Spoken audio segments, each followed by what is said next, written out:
안녕하세요. 2020년 5월 26일 화요일 아침 7시 41분 불금봉 장전뉴스 시간입니다. 먼저 밴드의 아침에 올라온 글을 잠깐 보도록 하겠습니다. 어제 종가 매매 종목은요, 로보로보로 대응했습니다. 이 로보로보는요, 중국이 첨단 기술 분야에 패권을 차지하기 위해서 앞으로 6년간 10조 위안, 우리나라 돈으로 1,700조 정도를 투자할 전망으로 이런 소식이 전해졌기 때문에 상승을 해가지고 어제 눌림목 자리에 왔습니다. 로보로보 일봉이에요. 아주 좋은 흐름을 갖고 있고요. 어제 로보로보는 우리가 시초가에도 대응을 해가지고 아침에 이런 상승을 수익으로 가져갔고요. 종가 매매로 말씀을 드려가지고 요 잠깐 흐르는 흐름으로 일류용으로 가져갔습니다. 오늘 종가 무렵에 이제 또 어제 사신 분은요, 아침에 대응하면 좋을 것 같은데 아주 좋은 흐름으로 가져갈 것 같습니다. 어제 뉴욕 증시가 메모리얼 데이로 휴장이었습니다. 이 메모리얼 데이는 우리나라의 현충일과 같은 날인데요. 어제 뉴욕 증시가 우리 시장을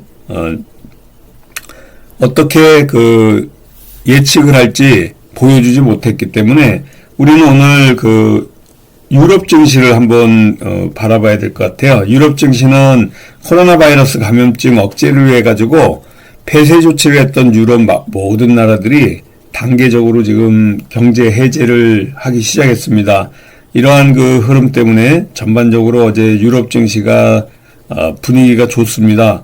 봉쇄 완화에 경기 회복에 이런 기대감 때문에 상승으로 마쳤기 때문에요. 좋은 흐름을 보이고 있어서 오늘은 우리가 기준을 유럽 증시로 이렇게 보면 될 것 같고요. 오늘 또 마스크를 안 쓰면 버스하고 택시를 타지 못하는 이런 뉴스들이 나오고 있습니다. 신종 코로나 바이러스 확산세를 막기 위해 가지고 오늘부터 마스크 쓰지 않으면요, 물론 택시 기사도 꼭 써야 됩니다. 그리고 내일부터는 비행기 탑승자도 마스크를 쓰지 않으면 탑승을 못하는 이러한 뉴스가 계속 나오고 있습니다. 당연히 마스크는 지금 쓰고 다녀야 될 것 같고요. 오늘부터는 여러분들도 지금까지 잘 해왔지만 또 마스크를 쓰고 탑승해야 된다는 이런 상황들이 마스크주에 또 움직임이 있지 않을까, 이런 예측까지도 해봅니다. 재난지원금을 5월 달부터 이렇게 사용이 됐습니다. 5월 초부터. 그리고 또 재난지원금을 지급도 했고 3차 추경까지 정부에서 계속해서 경기 부양책을 적극적으로 지금 추진하고 있어가지고 5월에는 아무래도 재난지원금 효과 때문에 소비심리가 조금 상승하면서 재난지원금의 효과가 좀 나타나는 것 같습니다. 이같이 코로나19 대응에 돈을 좀 푸는 이런 경제위기에 재정을 푸는 이러한 상황이 조금 재정정책을 유지하는 데 있어서 굉장히 중요한 사항이 됐고, 이러한 것들이 우리 증시도 떠받쳐주고요. 아무래도 위축된 소비심리까지 상승할 수 있는 이러한 효과를 보는 것 같습니다. 어제도 이용수 할머니가 기자회견에서 정의연, 윤미향에게 비난을 쏟아내는 이런 발언들이 있었습니다. 저도 직접 대구의 인터불고에서 호텔에서 윤미향이 올 것 같았는데 참석하지 않은 상태에서 이용수 할머니가 92세가 되는데요.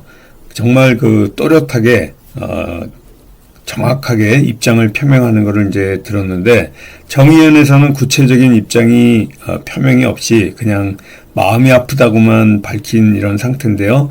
아무래도 윤미향과 관련한 정의연 앞으로 좀 타격을 입을 것 같습니다. 미중 갈등은 어제 뉴욕 증시가 쉬고 휴일이라서 그런지 특별하게 이렇게 나온 발언들이 없습니다. 미중 갈등 속에서 중국의 위안화가 아무래도 환율이 상승을 해가지고요, 환율 전쟁에 대한 우려가 있을 것 같아요. 이번 28일, 내일 모레죠, 목요일 날 전인대에서 홍콩의 국가보안법을 표결로 3,000명 대의원들이 홍콩의 국가보안법을 제정할 것 같습니다. 이거에 따라서 미국에서는 아무래도 이러한 홍콩의 국가 보안법 제정하는데 상당히 반대를 하고 있고, 만약에 제정에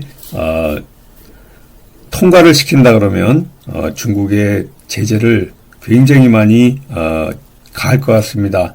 거기에 환율 조작국을 지정하지 않을까 이렇게 보고 있고요. 올해 초에 1단계 무역 합의 때문에 환율 조작국 지정 이런 것 관련해 가지고 위안화 환율을 다시 중국에서 내린 바가 있습니다.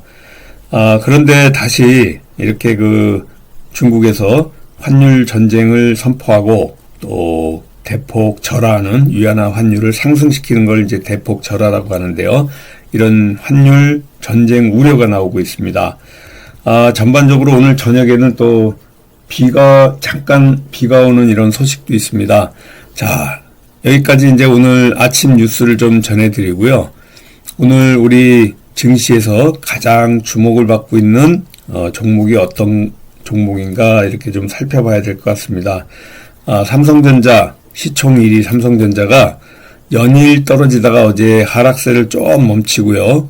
48,850원 약간 상승으로 마감했습니다. 가장 지금 시총 상위 종목들이 굉장히 시장의 주목을 받고 있는데요. 카카오 같은 경우에는 지금 시총 20위가 시총 8위까지 올라온 상태입니다. 계속 파죽지세로 지금 카카오가 상승 랠리를 벌이고 있는데요. 어제 우리 장 마치고 조금 카카오에 관련해 가지고 한번 생각해야 될 좀 하락할 수 있는 상승을 좀 멈출 수 있는 이런 뉴스가 좀 나왔습니다. 온라인 플랫폼 규제 법안을 좀 할 것이다. 그래서 네이버, 카카오 같은 이 온라인 플랫폼 규제에 관련해서 뉴스가 좀 떴습니다. 공정위에서 이렇게 정부에서요, 네이버, 카카오 같은 온라인 플랫폼 사업자 규제할 이러한 지침을 새로 만든다는 얘기들이 나오고 있습니다. 아무래도 조금 상승에 안 좋은 뉴스가 좀 나온 겁니다. 그렇지만은 이 시총은 20위에서 8위까지 엄청나게 껑충 뛰었는데요. 이 거침없는 상승세 오늘까지 또 이어갈지 이러한 카카오와 네이버의 상승세가 굉장히 지금 두드러지고 있는 상황입니다. 그리고도 C큐브 관련해서 아이크래프트 관련해서 이런 QR 인증, 앞으로 한국 정보 인증과 같은 공인인증서 수혜주들이 상승을 지금 주도하고 있는데요. 공인인증서 폐기 법안이 지금 처리되면서 이러한 종목들이 시장에 굉장히 관심권에 들어 있고요. 2차전지 관련해 가지고 또 이렇게 큰 상승이 있었습니다. 삼성 SDI라든가 LG화학 같은 2차전지 관련주에서도 상승이 예상이 되고 있고요. 많은 고려화학, 고려제약, 또 명문제약과 같은 어린이 괴질 관련주들도 시장에 강층권에 있습니다. 오늘 특별하게 어떤 종목이 상승할 건지 알 수 없는 이런 상황이지만요. 우리가 내일 모레 28일 날 홍콩 보안법에 관련해 가지고는 굉장히 신경을 좀 써야 될 상황인 것 같습니다. 미중 무역 갈등, 또 경제 제재, 이렇게 악재와 호재가 혼재된 이런 상황입니다. 그런데 28일 내일 모레 목요일 날 중국 전인대에 홍콩 국가보안법에 관련된 이러한 법안 통과의 귀추를 좀 주목해야 될 상황이고요. 오늘은 경제 제재, 유럽의 경제 제재, 또 미국의 경제 완화에 관련된 뉴스들이 호재로 작용해서 우리 코스피, 코스닥도 상승 쪽으로 좀 무게를 두고 있는 아주 좋은 하루입니다. 포스트 코로나를 대비해 가지고요. 이제 코로나 관련 백신, 치료제, 또 마스크, 손세정제, 언택 관련주에서 좀 벗어나 가지고요. 반도체, 바이오, 또 자동차, 전기차, 수소차, 자율주행차 같은 이런 기존에 올랐던 우리 정책 아주 집중 정책주들이 같이 올라올 수 있는 이런 그 하루로 시작될 것 같습니다. 오늘도 상승 출발을 기원하면서요. 즐겁고 건강하고 행복한 성공 투자하는 하루를 기원하겠습니다. 조금 있다가 9시 반에 불금봉 하디슈 시간에 뵙도록 하겠습니다. 감사합니다. 안녕히 계세요.